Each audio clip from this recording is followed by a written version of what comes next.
Hey yo, it's Gluke. Welcome back. This is part 2 of my ultimate hotkeys guide to Ableton. This time we're going to be focusing on writing MIDI clips. In order for me to most clearly explain what I'm going to be talking about, we'll just make some MIDI clips in a fresh project right now. So that way I can show you sort of the basics of it, and then you can see how it's applied. If you've seen the last video, then you know to make a MIDI clip, I'll put the cursor here, shift left arrow key, command shift M. We now have the MIDI clip. The most important hotkeys when it comes to writing MIDIs is going to be your command 1 and 2 to adjust the size of the grid, and your arrow keys to move the MIDI note around. The reason I say it's the command 1 and 2 for the grid is because when we draw MIDI notes in here, the size of the MIDI note is going to be determined by the size of the grid that we're using. So right now I just have it on quarter notes or just on beat. So when I double click, it's going to make 1 quarter note length note. If I have it on 2 beats, 4 beats, etc., etc. Another thing that's going to be determined by the grid is how far the note moves when we use the arrow keys to move it. So here I've got the grid on 8th notes, and every time I press right on the arrow key, it's going to snap to the next 8th note in the grid. Obviously, if you go up and down, it'll move up and down by steps. If we've got it on 16th notes, it'll move by that. But if we've got it on 16th notes and then we go back to quarter notes, it's going to snap to quarter notes. It might keep its 16th note placement, but that's not always consistent. If we go, say, to 2 beats now on the grid and then we press right on the arrow key, it's going to jump to its original timing within the beat, and then it will jump to the next one. So this is why controlling the grid is so important, is because this is literally the resolution at which you're going to be controlling the notes at. The next set of hotkeys is going to be shift left and right, and that's going to control the length of it, and that is also going to be determined by the grid. The other hotkey that uses shift is going to be shift up and down. So normally up and down is going to move us stepwise. If we hold shift and press up, it's going to go up by octaves. The last set of hotkeys that are important here is going to be command D, so we can duplicate these really fast, and command A, so that if you need to take all of them, say go up an octave, down an octave, move them all over, it'll just be easier to select them all that way, because sometimes if you use the mouse you might miss one. You never know. The last one we'll be using is 0 to deactivate a note. If I highlight this one and I press 0, it's going to turn gray. Now this note still takes up space, but it's not going to be played by the computer. For example, let's say I've got notes all over the place and I want this one and this one and this one and this one all to be turned off. If I take these first two and I just get rid of this and then I duplicate this section over with just this one, it's not actually going to turn off these ones that we wanted because there's nothing there in the original duplication. So those are going to remain unchanged. If we wanted to have alternating notes like this and do it really quick, what we would do instead is take this, turn it off, and then duplicate this over the rest of the pattern. Because this note still takes up space, it's going to override and paste over the other notes that we have. So starting from scratch, I'll just go ahead and make a quick drum loop here, and then we'll go back into the other project and I'll try writing a melody. So for our kicks, we want them on every single beat. Then for the hats, we want them on every half beat. So I did command A, shift left arrow key, right arrow key, and now they're all there. And then I'll take this onto the claps. Go ahead, turn that off, and just copy those over, and we're good to go. Getting quick with it comes with practice. As long as you have an understanding of how this is working, then we're ready to move on. So that's how you write the drum MIDI clips really fast. When it comes to writing something with notes, I've got here just a really simple saw wave lead. We'll go ahead and make a MIDI clip here. What really helps me write MIDI clips fast is if I have an idea and I'm not sure how to put it into the MIDI clip, literally just try singing along to the beat that you have, and that'll help you sort of start to figure out the timing of it. If I had to come up with something to just get a project going, I'd probably say, okay, whatever I'm thinking, I'm going to write in D minor. And so I'll play this beat, and I'll probably want it to go something like da da da da da da da da da da da da. Whether or not I actually sung the right notes does not matter. When I was singing it, I noticed that for every kick, I was singing 2 notes. So I'll start by putting the grid here on quarter notes, then I'll shrink it 1 time, and I'll just go ahead and write D minor. So all I had to do was double click in the spots that I wanted right next to each other, and we're good to go. Now I can just do command A, command D, and we've got a full grid. So let's hear how that sounds.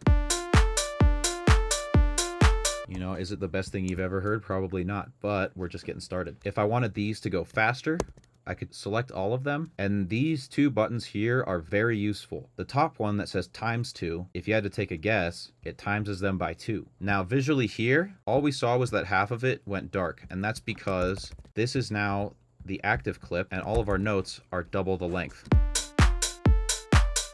So here's our original clip again. If I do divide by 2, it'll now be playing 16th notes. So I think that's pretty much about it in terms of the hotkeys for writing MIDI clips. When I'm writing the MIDIs, this is what my left hand looks like, and this is what my right hand looks like. So I just literally have my hands resting on the keyboard ready to go. And if I need to get to the trackpad, I just shift my right hand over and it's right on the trackpad, but it's usually resting on shift and the arrow keys. So here is the project that we've been working on over the past few videos. I'm gonna try to write a melody that will fit in after this vocal here, but this is what we have so far.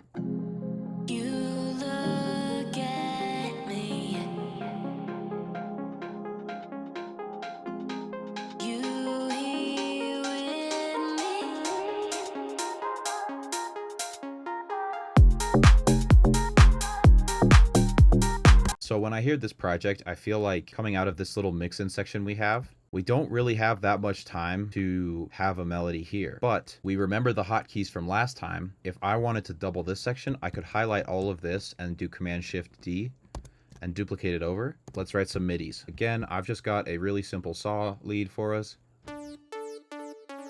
And I'm going to go ahead and check the key signature. We're in F minor. When it comes to writing melodies and stuff, half of the game is just knowing the keys that you're playing, and then the other half is sort of trial and error. What I would do first is find the root note of the key, and I would just try doing a rhythm there. It's just try writing a rhythm with the root note and see if that works.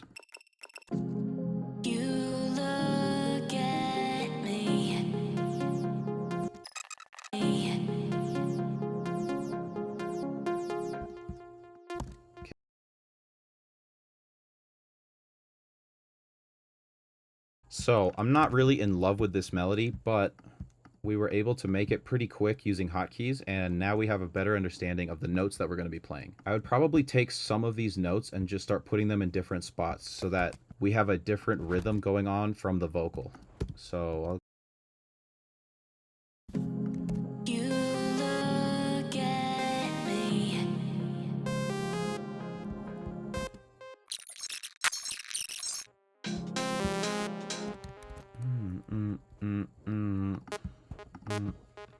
bum bum bum bum bum bum.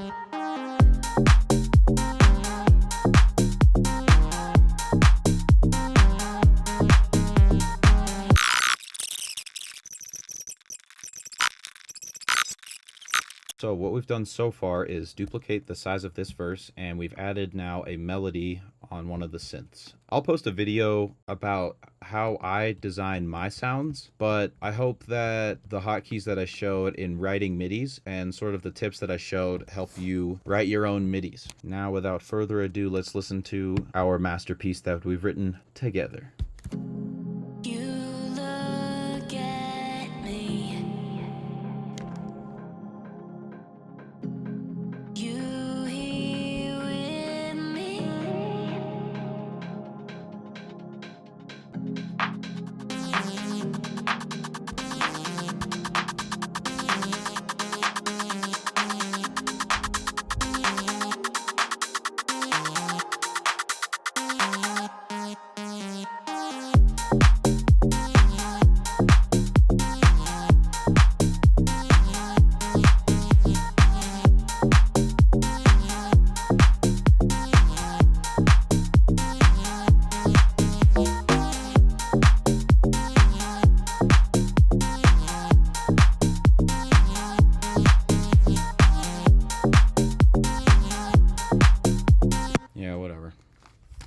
We'll figure it out. I hope you found this video helpful. If there's something that you want me to cover in a future video, go ahead and let me know. Be sure to like and subscribe, bro. Be sure to hit that bell. We will see you in the next one.